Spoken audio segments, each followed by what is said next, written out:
राधे राधे दोस्तों। आज फिर आपके सामने एक एनटीपीसी का बहुत शानदार सा क्वेश्चन लेके आए हैं। चलिए देखते हैं। क्वेश्चन में कह रहा है जब x को 29, 31, 7 और 8 के क्रम में जोड़ा जाता है तो इन चार संख्याओं का अनुपात समानुपाती हो जाता है।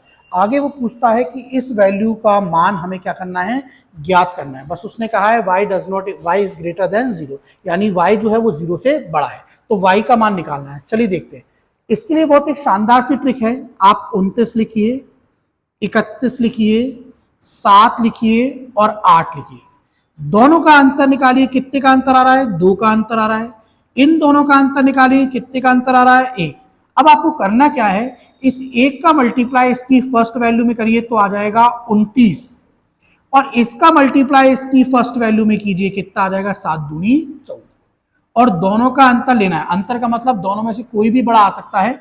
और नीचे की तरफ इस 2 और 1 का अंतर लेना है, तो 2 माइनस 1, तो ये आंसर आ गया 15। यही वो वैल्यू है कि जो इन 29, 31, 7 और 8 में जोड़ी जाएगी, तो ये चारों के चारों कैसे हो जाएंगे? समानुपातिक हो जाएंगे। तो पहला काम हमारा निकल के आता है, x की वैल्यू कितनी आ गई है? 15।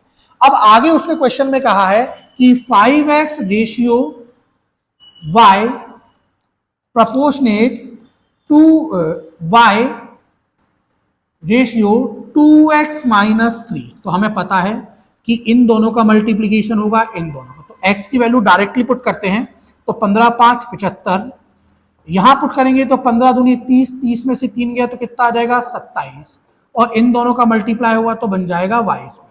तो y से स्क्वायर हटेगा, स्क्वायर रूट में आएगा, तो 75 का 5, 25 में से 25 या 75 लिख सकते हैं। 25 का 5, 3 21 से गुणा, 27 से गुणा होगा तो 81 होगा। 81 का मतलब 9, यानी y स्क्वायर, y की जो वैल्यू है वो आपकी निकल के आ रही है 45। तो ये सबसे आसान तरीका है